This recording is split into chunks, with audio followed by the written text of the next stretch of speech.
Bon, bonjour, de retour de la TwitchCon. J'espère que vous avez aimé du coup le quiz qu'on avait fait. Honnêtement, j'appréhendais un peu. On a plein de choses à se dire. Déjà, je sais pas si vous aviez été à la TwitchCon. Je sais pas ce que vous en avez pensé. C'était un peu une sous-Japan Expo. En vrai, disons les choses. J'étais content d'y aller, mais c'était vraiment une sous-Japan Expo. Ah ouais, non mais les termes, bon. Genre, vous aviez besoin de moi pour ah non, c'était beaucoup trop cher. C'était vachement cher pour ce que c'était, quoi. J'espère que vous avez apprécié le quiz. C'était sympa, on n'avait pas pu tout montrer. Je sais pas si vous avez vu la rediff. Les pauvres, c'est vrai qu'on les a un peu saucés, les participants, avec Benzaï. On les a un petit peu humiliés. Mais j'espère... Je pense pas qu'il ait mal pris. Mais c'était chouette. Une envie de pisser à la fin. Alors non, pas du tout. C'est que moi, on m'avait dit à la fin, descendez parce qu'il faut récupérer les micros. Et je crois que j'étais le seul à être au courant. Donc comme un connard, je suis sorti en me disant, bah les autres vont suivre. Parce qu'en fait, on n'était pas censé rester sur scène. Parce qu'il faut bien comprendre, en fait, si jamais les gens restent sur scène, les gens du public vont rester assis. Et il y a ce moment un petit peu gênant où genre t'es en train de discuter avec les gens sur scène en mode oh ça va, c'était cool, machin, etc. Et pendant ce temps-là, t'as 50 mètres qui te regardent comme ça. Et c'est toujours un petit peu gênant. C'est pour ça que j'ai tendance à quitter la scène vite pour que les gens puissent repartir et faire autre chose. Alors visuellement, c'est sûr que c'est bizarre de partir vite, mais je pense aussi un petit peu au public du coup.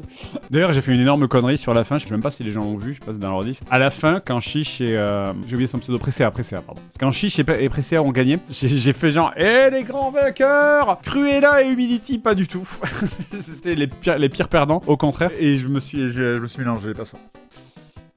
Je pense...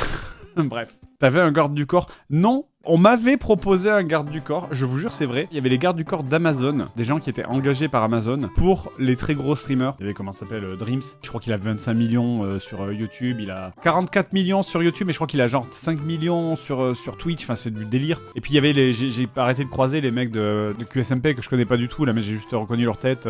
Ponce en a eu un, mais pourquoi faire? Pourquoi faire? Zera aussi, mais pourquoi faire? Moi j'ai jamais compris. Je trouve que c'est même bizarre en vrai d'avoir un garde du corps. Il y a déjà eu des gardes du corps mais dans les conventions mais pas du tout. Le samedi on s'est baladé avec Florence et pas Benzaï du coup parce qu'il arrive, on était avec Florence et Panda, on se baladait samedi en arrivant. Zerator a été obligé d'en avoir un. Étoile aussi? Pourquoi? Pokémon en avait un. Oui, alors Pokémon, pour les meufs, je peux comprendre, surtout une meuf comme Pokémon. Pas eu le choix, c'était imposé. Non, on m'a demandé si j'en voulais un, j'ai dit non. Je suis pas assez célèbre. Fait chier. Non, je veux pas. C'est bizarre, c'est bien. En vrai, je me souviens quand j'avais fait des Japan Expo, on m'avait proposé d'avoir des gardes du corps. Mais c'est trop bizarre, quoi. Tu sais, ça fait trop la resta en mode genre, m'approchez pas, je suis trop célèbre pour vous, bande de pauvres. En fait, non, c'est. Je suis la team B de Twitch.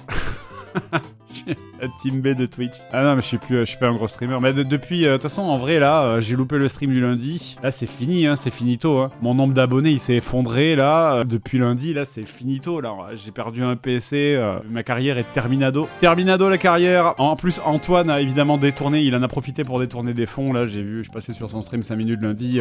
Il en a... profiter pour détourner des fonds pour le PC, la fin du rêve. C'est Benzaï ton garde du corps. Ouais, ah, le gars, la tête du garde du corps. Mais non, mais sinon c'était cool. C'était cool, ouais. On s'est baladé. Bah après c'est beaucoup en vrai c'est beaucoup du réseautage. J'étais pas là, mais la soirée du vendredi, on m'a raconté que c'était beaucoup d'Américains qui faisaient genre oh my god, I love your video, I'm so fan. Oh ouais. Mais moi c'est pas mon délire. Les jurons pendant le quiz se sont bien passés auprès de Twitch. Alors, je suis allé voir sur la chaîne officielle de Twitch, parce que c'est ça qui était bizarre, c'est qu'effectivement, il y a des trucs que vous ne pouviez pas voir. Sur les côtés, il y avait deux énormes écrans, parce que ce que vous ne voyez pas, c'est que la salle, elle était vide, en fait. Il y avait que des mouvements de caméra pour montrer qu'il y avait des gens du public, mais en vrai, la salle, elle était vide aux trois quarts, hein, parce que c'est la petite salle, et surtout, on était en face des Twitch Rivals. Et en vrai, honnêtement, j'avais un peu la mort. Quand j'ai regardé l'emploi du temps, et que j'ai vu, ah ouais, ok, je suis en face des Twitch Rivals, avec mon quiz. D'accord, donc en fait, il y a le quiz du grenier, puis de l'autre côté, il y a la finale de l'événement principal avec Zerator, Étoile, Baguera, Orti, tout le monde. J'étais en mode, bon, bah ok, super. Panda l'a dit que tu l'as mal pris. Bah ouais, j'étais un peu dégoûté quoi. J'étais un peu dégoûté parce que j'avais l'impression d'être un peu genre le plan B.